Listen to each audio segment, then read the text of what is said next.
Hello दोस्तों। स्वागत है आप सभी का आपके अपने यूट्यूब चैनल सुपर मैथमेटिक्स 2.0 पर। वही हमने एसएससी मैथ 5010 वाला बुक को स्टार्ट किया था और इसकी हमने एक क्लास में 10 क्वेश्चन किए थे। अब हम क्वेश्चन 11 से स्टार्ट करेंगे।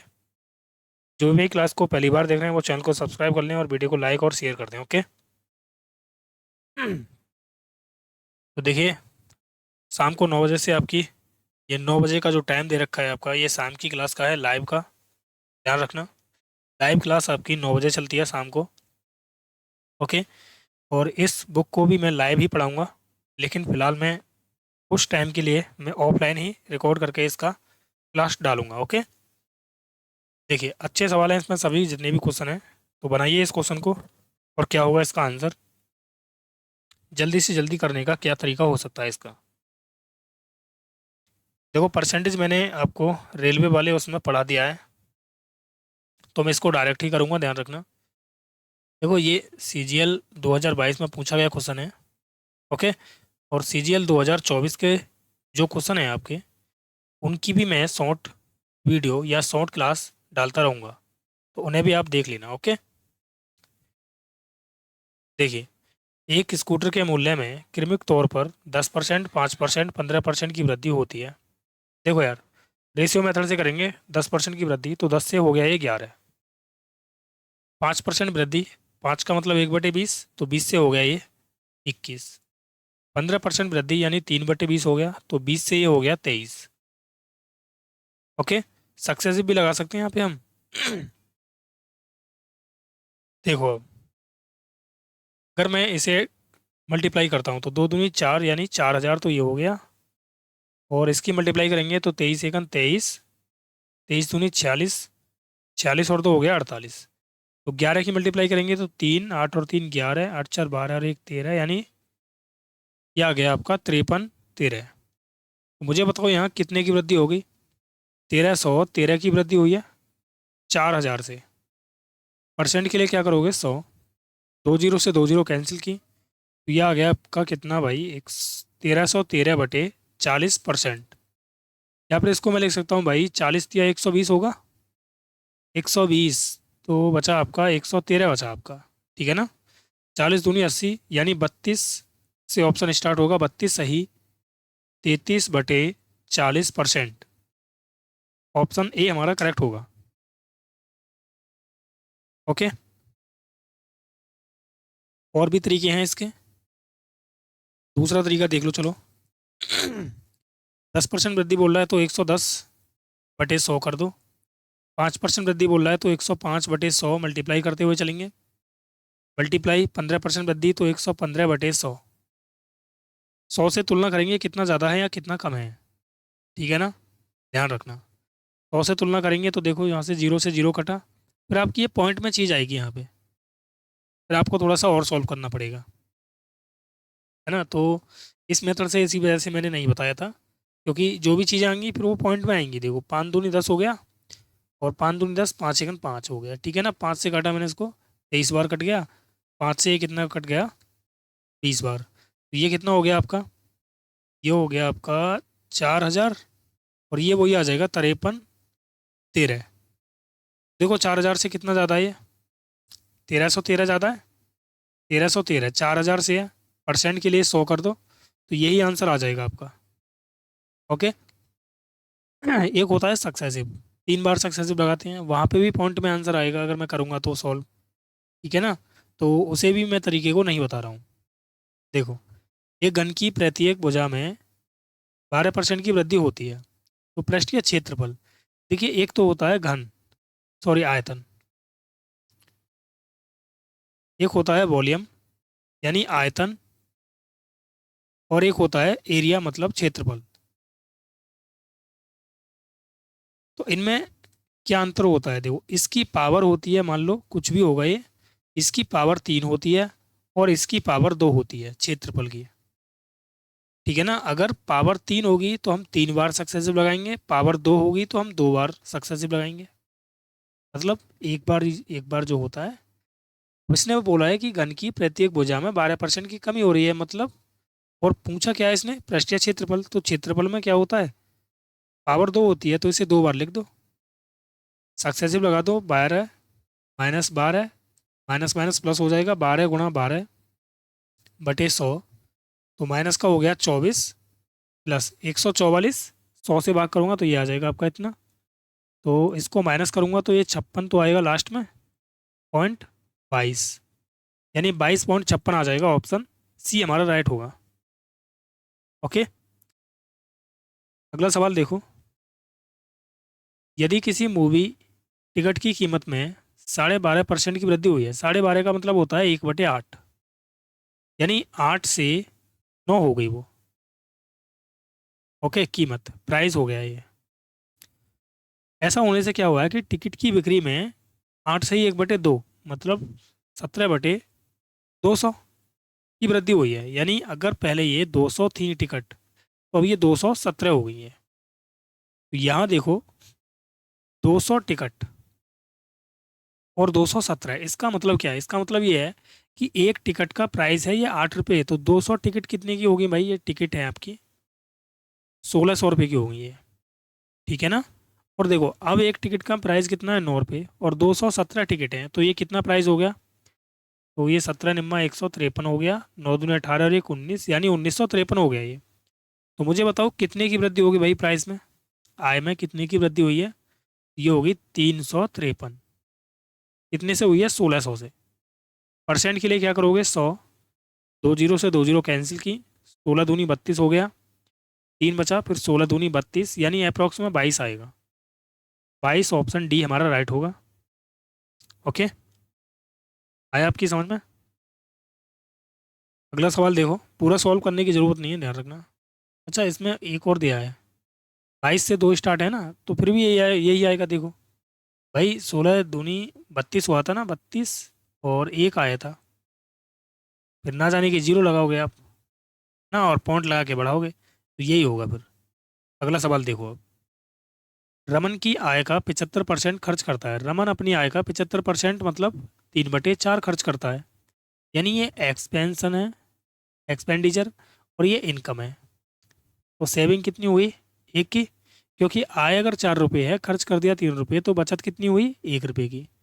सवाल ने बोला है कि भाई आय में 20% की वृद्धि, तो 20% की वृद्धि का मतलब हो गया 20 × 4 = 80%, मल्टीप्लाई कर दो डायरेक्ट। और खर्च में 10% की वृद्धि, यानी कितना हो गया, 10 या 30% की वृद्धि। तो मुझे बताओ अगर आय में से खर्च को घटा दूं तो बचत बचेगी कितनी, 50%। बचत कितनी है, 1, यानी 1 यूनिट की वैल्यू 50% है। ऑप्शन सी हमारा राइट होगा। एनी डाउट किसी को, एलिगेशन एलिगेशन कुछ भी लगाने की कोई ज़रूरत नहीं है आपको, ठीक है। सभी सवाल ऐसे ही होंगे वो। अगला सवाल देखो, दोबारा समझ लो, ध्यान रखना। अगर आय कितनी है, 4 रुपये है इनकम, और एक्सपेंडिचर कितना है, 3 रुपये, तो सेविंग कितनी होगी, 1 रुपये। ओके, इसमें इसने बोला है कि भाई 20% की वृद्धि, तो 20 × 4 हो गया 80। इसमें बोला है इसने 10% वृद्धि, तो 10 या 30 हो गया। मुझे बताओ कि आय बराबर होता है खर्च प्लस बचत, पढ़ा होगा आपने, आय बराबर खर्च प्लस बचत, नॉर्मल सी चीज़ है, सभी को पता होनी चाहिए। अगर हमारे पास आय है और खर्च है, तो बचत कितनी होगी भाई, आय में से क्या कर दो, खर्च को हटा दो, आय माइनस खर्च, क्या आया, बचत। तो आय कितनी है, 80, और खर्च कितना है, 30, तो बचत कितनी आई, 50%। क्लियर। अगला सवाल देखो अब। रवि के पास शुरू में एक निश्चित संख्या में चॉकलेट थी, जबकि भानु के पास शुरू में रवि के पास मौजूद चॉकलेट की संख्या का 80% थी। देखो रवि और ये भानु है। सवाल ने बोला है कि भानु के पास रवि के पास मौजूद चॉकलेट की संख्या का 80% है, यानी अगर इसके पास अगर 100 हैं तो इसके पास 80 होंगी, ठीक है ना। अब देखो, इसने ये बोला है कि यदि रवि ने अपनी चॉकलेट का 10% अपनी बहन को दे दिया, यानी अपने सिस्टर को दे दिया, तो मैं RS लिख देता हूँ, 10% 100 का निकालूंगा तो 10 आएगा। ओके, जबकि भानु को अपने चाचा से शुरू में मिली चॉकलेट की संख्या का 35% और प्राप्त हुआ, यानी कि 80 का अगर मैं 35% निकाल दूं, भाई रवि इसका चाचा होगा, ठीक है ना। तो 20 चौक 80 और 20 पंजे 100, 5 सत्ते 35, तो ये आ गया 28, यानी इसे 28 और मिली है। तो भानु के पास कितनी होगी भाई, 108 हो गई है, ठीक है ना। अब देखो सवाल ने बोला है यदि भानु के पास 54 चॉकलेट थी, तो मैंने 108 की वैल्यू कितनी है, 54। तो 54 एक 54 और 54 दूनी 108, यानी 2 यूनिट की वैल्यू 1 है। तो रवि ने अपनी बहन को कितनी चॉकलेट दी है, तो भाई 10 दी है। तो 10 की वैल्यू कितनी आ जाएगी, 5, क्योंकि 2 का 10 कितना गुना है, 5 गुना है। ऑप्शन सी हमारा राइट होगा, ठीक है ना। अगला सवाल देखो, यदि 180 का x%, 180 में x% की कमी करने पर और 60 में x% की वृद्धि करने पर समान परिणाम प्राप्त होता है, तो 410 का x% और 210 के x+20% से कितना अधिक होगा। देखो यार, इसे करने का एक तरीका है कि ये 180 और 60 ये हमेशा क्या होती है, एपी फॉर्म में होती है, ठीक है ना। एपी फॉर्म में होती है, यानी समांतर श्रेणी में होती है। तो भाई 80 और 60 के बीच का क्या होगा फिर, 120 होगा, क्योंकि ये एपी में है, ठीक है ना। देखो यहाँ से ये कितना बड़ा है, 60, और इससे ये कितना कम है, 60, यही तो होता है एपी, ठीक है ना। अब हमें ये परसेंट देखनी है कि भाई ये 60 की कमी हुई है और 60 की वृद्धि हुई है, कितने पर, 120 पर। तो x का मान निकल आएगा डायरेक्ट यहाँ से भाई, 60/120, यानी 50% की तो एक बार कमी हुई थी और 50% की एक बार वृद्धि हुई थी, तब जाके ये बराबर आए थे परिणाम, ये हो गया। तो सवाल ने बोला है कि भाई 410 का x% यानी 50% रेशियो में लिख लेना, इसको ध्यान रखना, और 210 का x+20 यानी 70%। भाई 2 जीरो से 2 जीरो कैंसिल कर दो, और ये हो गया आपका 5 चौक 20 यानी 205 और 147। तो मुझे बताओ 147 से ये कितना ज़्यादा है, यही तो इसने पूछा है। तो अगर मैं इसे देखता हूँ, 15 में से 7 गया तो 8, और 9 में से 4 गया तो 5, यानी 58 ज़्यादा है 147 से। परसेंट के लिए क्या करोगे, 100, तो ये आ गया 5800/147%। सॉल्व करेंगे तो 14 चौक 56 होगा, देखो है ना, 14 चौक 56 और 14 ही थी 42, 42 तो कम हो जाएगा, 14 चौक 56 यानी 4 बार कटना चाहिए अप्रोक्स में। अप्रोक्स में ध्यान रखना, 4 अगर नहीं है तो 4 से थोड़ा सा कम होगा, 4 से थोड़ा सा कम कौन सा है, ऑप्शन सी। भाई अप्रोक्स में मैंने कितनी बार काटा, 4 बार काटा अप्रोक्स में, लेकिन 4 से थोड़ा सा कम होगा, यानी कितना होगा, 39.46%। ओके, अगला सवाल देखो, एक चुनाव में मतदाता सूची में नामांकित 2% व्यक्तियों ने भाग नहीं लिया। देखो इस सवाल का भाई एक रामबाण तरीका बताऊंगा, सभी सवाल उसी तरीके से करना, चुटकियों में सॉल्व होंगे। मान लो 100% वोट थी आपके पास, 2% व्यक्तियों ने भाग नहीं लिया। अगर भाग नहीं लिया है तो क्या हुआ भाई, वो उनके पास वोटर आईडी तो है, यानी इनके पास वोटर आईडी है भाई। 500 मत अभी दोगे, देखो 500 मत पड़े तो थे लेकिन गलत पड़ गए वो, तो 500 मत ये भी हमारे हैं, क्योंकि ये भी मत क्या हैं, पड़े हुए हैं, ठीक है ना। उम्मीदवार ए और बी चुनाव लड़े, ए ने बी को 200 मत से हरा दिया। देखो ए और बी हैं, ए ने बी को 200 मत से हरा दिया। यदि मतदाता सूची में नामांकित व्यक्तियों में से 43% ने ए के पक्ष में मत डाला हो, यानी 43% ने ए के पक्ष में, देखो ए ने हराया बी को 200 मत से, है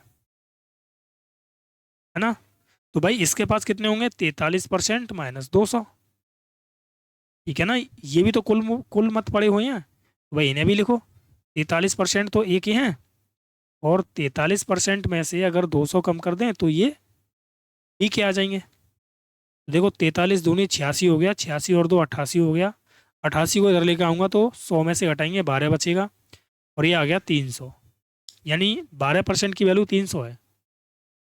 तो सवाल ने ये बोला है कि भाई डाले गए कुल मतों की संख्या। अब देखो 2% व्यक्तियों ने भाग नहीं लिया था भाई इसमें, 100% में से 2% ने तो भाग नहीं लिया था, लेकिन 98% ने भाग लिया था, यानी हमें 98 की वैल्यू निकालनी है। देखो भाई 12 से काट दो, 12 दूनी 24, 12 पंजे 60, यानी 1% की वैल्यू 25 है, तो 98 की वैल्यू कितनी हो जाएगी भाई? 98 गुणा 25, 25 अट्ठे 220 बचा, 25 निम्मा 225, यानी आ गया भाई कितना? 245, यानी 2450 हो गई है। ऑप्शन ए हमारा राइट होगा, 2450। देखिए ऐसे सवाल और भी आएंगे, टेंशन ना लो, सभी सवाल इसी तरीके से करना। और ध्यान रखना यार, एक्स के चक्कर में पड़ोगे ना तो यार सवाल नहीं कर पाओगे आप, गारंटी है इस बात की, ध्यान रखना, ठीक है ना। बहुत टाइम ले दोगे, पेपर में छोड़ के ही आओगे आप इस सवाल को। लेकिन इस तरीके से आपने पढ़ लिया है तो फिर नहीं छोड़ के आओगे, फिर तो भाई इसे फोड़ के आओगे। अगला सवाल देखो। भाग का एक प्रश्न हल करते समय प्रांजल ने गलती से भाज्य के रूप में एक संख्या ले ली जो मूल भाज्य से 10% अधिक है। देखो सवाल जैसे बोल रहा है ऐसे लिखते चले जाओ। भाज्य अगर 10 था तो 10 से ये 11 हो गया, यानी 10 ना लेके इसने 10% अधिक लिया है ना, 11। उसने गलती से भाजक के रूप में एक संख्या ले ली है, भाजक ले ली जो मूल भाजक से 25% अधिक थी, यानी ये 4 था तो ये 5 लिया है इसने। और भागफल कितना है भाई? भागफल है हमारा 25, और से शेषफल कितना है भाई? रिमाइंडर है हमारा 0। मुझे बताओ कि भाज्य भाजक भागफल क्या होता है, तो ध्यान रखना कि ये तो होता है क्या भाई? भाज्य, सॉरी भाजक, और ये होता है भाज्य, और ये होता है भागफल, और यहाँ होता है हमारा शेषफल। मुझे बताओ भाजक से भाज्य में भाग दूं, है ना, तो भागफल आना चाहिए कितना? 25, और शेष आना चाहिए 0। तो यार क्या करना चाहिए हमको भाई? ये तो 25 है, और अगर मैं भाज्य निकालूं तो, भाज्य निकालूंगा तो इसकी मल्टीप्लाई करनी पड़ेगी। भाजक और भागफल की मल्टीप्लाई कर दो, शेषफल को जोड़ दो। तो भाई भाजक और भागफल की मल्टीप्लाई करूँ तो 100 बन रहा है ये। तो भाई इसको ही मैं 100 ना बना दूं यहाँ पे? मुझे बताओ कि अगर मैं यहाँ 0 रख दूं तो इसमें भी 0 रखना पड़ेगा। अब देखना ये आ गया आपका 100, और ये कितना है 4, तो 4 से भाग करोगे तो ये 25 आ जाएगा, ये 0 आ जाएगा, यानी भागफल 25, शेषफल 0, 100 मानने पर। तो 5 से भाई 110 में भाग कर दो तो शेषफल कितना आएगा? 5 दूनी 10 और 5 दूनी 10, यानी 22। इसने बोला क्या है कि भागफल कितना है, तो 22 है भाई। ऑप्शन डी हमारा राइट होगा। और भी सवाल आएंगे, टेंशन ना लो, ठीक है। अगला सवाल देखो। जॉन को एक परीक्षा में 20% अंक प्राप्त हुए और वह 10 अंकों से फेल हो गया। उसी परीक्षा में जैक को 35% अंक प्राप्त हुए जो न्यूनतम उत्तीर्ण अंकों से 20 अधिक थे। कोई पासिंग मार्क होगा, उससे इसने 10 कम प्राप्त किए हैं और इसने 20 ज़्यादा कर लिए हैं। जब ये 20% प्राप्त कर रहा था तो इसने 10 अंक कम किए थे प्राप्त, और जब इसने 35% कर दिए तो भाई ये क्या कर रहा है? 20 ज़्यादा ले आया। मुझे बताओ कि भाई इसने 15% एक्स्ट्रा लाने पर कितने अंक एक्स्ट्रा एक्स्ट्रा प्राप्त किए? देखो मान लो पासिंग मार्क हैं आपके एक्स, ये हो गया भाई आपका 10 से फेल, तो इसने कितने किए होंगे? x-10, और ये भाई 20 ज़्यादा ले आया, यानी इसने x+20 किए होंगे। अगर ये यहाँ पे होता दूसरा वाला जैक, तो भाई यहाँ पे होता तो फेल ही हो जाता ये। इसने 10 अंकों की तो ये वाली पूर्ति की, और 20 और फालतू ले आया। मान लो एक ही मान लो, इसे भी जैक मान लो, ठीक है ना, तभी समझ में आएगा अच्छा जॉन को। तो मुझे बताओ कि इस जैक ने कितने अंक फालतू किए हैं, है ना। जॉन की तुलना में, ऐसे समझ लो, जॉन की तुलना में जैक ने कितने अंक फालतू प्राप्त किए हैं? 30। और परसेंटेज में कितने किए थे 15, यानी 15 की वैल्यू 30 है, तो एक की वैल्यू क्या हो जाएगी, 1% की वैल्यू 2। सवाल ने बोला है कि न्यूनतम अंकों का प्रतिशत ज्ञात कीजिए जो पास हो सके हम। अगर एक की वैल्यू 2 है तो 2 की वैल्यू 1% होगी। तो आप कहीं से भी निकाल दो। मैं 10 से निकाल रहा हूँ, 10 की वैल्यू कितनी हो जाएगी भाई, 5। भाई 10%, देखो 10 अंकों से फेल हो रहा था, इसका मतलब ये 5% अंकों से फेल हो रहा था। तो पासिंग मार्क कितना होगा ये बताना। देखो 20% अंक प्राप्त किए तो 10 अंकों से फेल हो गया, 10 अंकों का मतलब कितना है 5%, यानी 5% से फेल हो गया। इसने 20% प्राप्त किए लेकिन ये 10 अंकों से फेल हो गया बच्चा। तो मुझे ये बताओ, अगर मैं इसको पास करा दूं तो ये 10 अंक ज़्यादा ले आएगा तो ही पास होगा ना। यानी 20% तो ये वाले हो गए और 5% ये वाले हो गए। तो कुल मिला के पासिंग जो मार्क होगा वो 25% होगा। ऑप्शन सी हमारा राइट होगा। ओके, अगला सवाल देखो 20। कुल टॉफियों में से 1/10 खराब हो गई। देखो भाई ये खराब हैं। 1/10 को मैं ऐसे मान लेता हूँ 100 और 10 अगर ये खराब हो गई तो बची कितनी, 90। शेष का 35% एस को दे दिया। एस को दे दिया है शेष का 35%। शेष 90 बची ना, 90 का 35% अगर मैं निकालूंगा तो 35/100, जीरो से जीरो काट दिया तो ये आ गया 9×5 = 45, 9×3 = 27, 4 31, यानी 31.5 ये एस को दे दिए। ओके, कुल टॉफियों का 1/8 एन को दिया जाता है।